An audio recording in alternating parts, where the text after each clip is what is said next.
ହେଉଛନ୍ତି ମହାଜ୍ଞାନୀ ବିଶ୍ୱାମିତ୍ର ଋଷି। ଯାଅ ତାଙ୍କୁ ପ୍ରଣାମ ଦିଅ।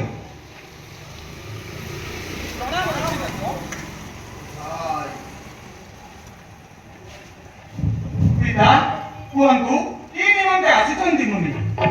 ସେ କଥା କହିବାକୁ ମୋର ଜିଭା ଚଳୁନାହିଁ ପୁତ୍ର। ଏପରି ଅଧୈର୍ଯ୍ୟ କାହିଁକି? କୁହନ୍ତୁ କଣ ଘଟିଛି? ବତ୍ସ ରଘୁନାଥ, ସେ କଥା କହିଲା ବେଳକୁ ମୋର ଅନ୍ତରଟା ବିଦୀର୍ଣ୍ଣ ହୋଇଯାଉଛି। ଧମନୀରୁ ରକ୍ତ ଶୁଷ୍କ ହୋଇ ପ୍ରାଣ ପକ୍ଷୀ ମୋର ସ୍ଥିର ହେଉନାହିଁ। ମହର୍ଷି ଚାହାନ୍ତି କଣ ଚାହାନ୍ତି? ସ୍ପଷ୍ଟ ଖୋଲି କୁହ ପିତା। କୌଶିକ ନଦୀ ତୀରେ ଋଷି ଯାଗ ଆରମ୍ଭ କରିଛନ୍ତି। ସେହି ଜାଗରେ କୌରବମାନେ ଆସି ବାଧାବିଘ୍ନ ଘଟାଉଛନ୍ତି। ତେଣୁ ଋଷି ଚାହାନ୍ତି ତୁମ ଦୁଇ ଭାଇଙ୍କୁ ସଙ୍ଗରେ ନେଇଗଲେ ତୁମେ କୌରବ ବିନାଶ କରି ଋଷିଙ୍କ ଜାଗ ରକ୍ଷା କରିବ। ଏହା କଣ କେବେ ସମ୍ଭବ ହୋଇପାରେ?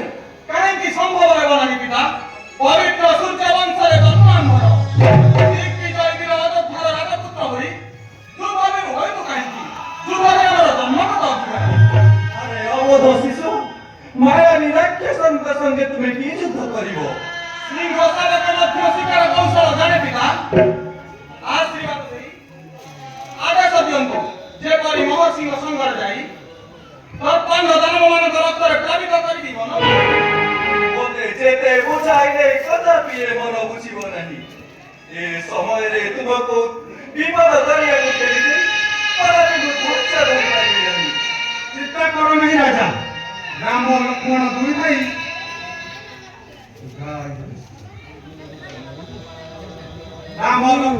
ଭାଇ ଯୁଦ୍ଧ ବିଦ୍ୟାରେ ଉତ୍ତୀର୍ଣ୍ଣ ହୋଇପାରିଛନ୍ତି। ପ୍ରତି କ୍ଷେତ୍ରରେ ଜୟ ତାଙ୍କର ସୁନିଶ୍ଚିତ। ମୋ ମତେ କୁମାରଙ୍କୁ ରାଜା ଅଭରଣରେ ଭୂଷିତ କରି ବିଶ୍ୱାମିତ୍ରଙ୍କ ସଙ୍ଗରେ ପଠାଅ। ଗୁରୁଦେବ, ଆପଣ ମଧ୍ୟ ସେହି କଥା କହୁଛନ୍ତି? ମୁଁ ଭୁଲ କହୁନାହିଁ। ରାମ ଲକ୍ଷ୍ମଣ ଦୁଇ ଭାଇ ଯୁଦ୍ଧ ବିଦ୍ୟାରେ ଉତ୍ତୀର୍ଣ୍ଣ ହୋଇପାରିଛନ୍ତି। ପ୍ରତି କ୍ଷେତ୍ରରେ ଜୟ ତାଙ୍କର ସୁନିଶ୍ଚିତ। ମୋ ମତେ କୁମାରଙ୍କୁ ବିଶ୍ୱାମିତ୍ରଙ୍କ ସଙ୍ଗରେ ପଠାଅ। ଗୁରୁଦେବ, ଆପଣଙ୍କ ଆଦେଶ ମୁଁ ଅବହେଳା କରିପାରୁନାହିଁ। ଚାଲନ୍ତୁ ମହର୍ଷି, ରାମ ଲକ୍ଷ୍ମଣଙ୍କୁ ସୁବେଶ କରାଇ ଆପଣଙ୍କ ସଙ୍ଗରେ ପଠାଇବି। ବାଳକ କୁମାର ନ ଜାଣନ୍ତି ଯୁଦ୍ଧର କୌଶଳ।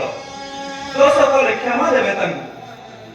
ଶୁଣ ରାଜା, ରାମ ଲକ୍ଷ୍ମଣ ତୋର ପୁତ୍ର ହେଲେ ମଧ୍ୟ ତାଙ୍କ ପ୍ରତି ମୋର ବାତ୍ସଲ୍ୟ ମମତା ରହିଛି। ରାମ ଲକ୍ଷ୍ମଣ ମୋ ସଙ୍ଗରେ ଗଲେ ତାଙ୍କ ଦେହରେ କଣ୍ଟାର ଆଘାତ ଲଗାଇ ଦେବି ନାହିଁ।